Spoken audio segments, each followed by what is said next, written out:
Hello again, and welcome to another video. Today we are doing Asian cryptids and mythological creatures. Let's get straight into the video. First up is the well-known Chinese dragon. Also known as loom, it has many animal-like forms, most commonly a snake with legs. The dragon is a symbol of strength, power, and good luck. Next up is a Dokkaebi. From Korea mythology and folklore, these are also known as Korean goblins. These nature deities or spirits possess extraordinary powers and abilities that they use to interact with humans, either pranking them or helping them. Kumiho. From Korea, this nine-tailed fox shares many similarities with the Chinese huli yang and the Japanese kitsune. It can freely transform to, among other things, a beautiful woman. It usually sets out to seduce boys so she can eat their liver and/or heart, depending on the legend. Next is a Itan momen. This is a cloth-like object, about 1 tan in area. That's about 10 meters by 30 centimeters. It flutters about and attacks people by wrapping around their necks and faces to suffocate them. Other stories say that it would wrap around people's bodies and carry them away, the whole person, not just the body. Bake Kujira. This is a ghost whale found west of Japan. It is supposedly huge and always accompanied with strange fishes and birds, and supposedly it's an ill omen to sailors. Casa obaka. From Japanese folklore, this is depicted as an old, broken umbrella with one leg, one eye, and a long tongue. It is part of a category known as tsukumogami, which are ordinary objects that gain a soul and come to life. The Casa obaki is relatively harmless and enjoys scaring people and, well, licking people with its long tongue. Ew. The Shoujo. This is a Japanese sea spirit with a red face and it loves alcohol. The Japanese characters for it also mean orangutan or someone who is fond of alcohol. So it's basically a drunk orangutan. Sant Elmo, a creature of Philippine mythology. This is an omen of heavenly intervention to sailors, and is depicted as anything from dancing flames to natural fireworks. It's probably an early explanation of the Saint Elmo's fires, which is plasma that forms around areas at night. Pinangalan, a nocturnal vampiric entity from Malay ghost myths.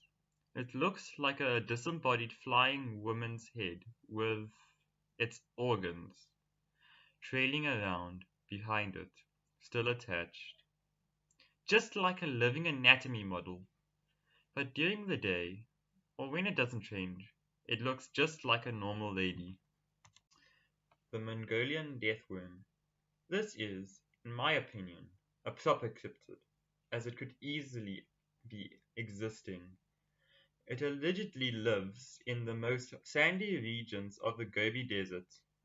It's shaped like a sausage and is about 2 feet long, with no head or legs. It travels underground, leaving only sandy waves to give away its presence. Oh yeah, it's also so poisonous that merely touching it will instantly kill you. It can also spray said poison and kill you with an electric shock. Next is the Kappa. The Kappa are amphibious yokai demons, or imps, found in traditional Japanese folklore. They are green, human-like beings with webbed hands and feet and a turtle-like shell. It has a depression in its head that holds water. If this depression is broken or the liquid is lost, the Kappa is severely weakened. Also, they apparently favor cucumbers and they love to engage in sumo wrestling. The Almasti. This creature, from Mongolian folklore, has a flat face like a human. It walks on two legs and is covered in black fur, a bit like an Asian Bigfoot. Scientists found and analyzed hair samples thought to belong to the beast, but it came out to be a mixture of horse, bear, and cow fur. The Niue. This Japanese creature lives deep in the mountains. It has a call of a Niue bird, and it has the head of a monkey, body of a badger, limbs of a tiger, and a snake's tail. Vetala. From Hindu folklore, this evil spirit haunts cemeteries and takes demonic possession of corpses. They make their displeasure known by troubling humans, by driving them mad and murdering them, among other things. Even though they are hostile spirits, they sometimes guard villages. Tikbalang. From Philippine folklore, we have another were creature. First, the werewolf of America, then the were hyena of Africa. The tikbalang is also known as a were horse. It lurks in the mountains and forests of the Philippines.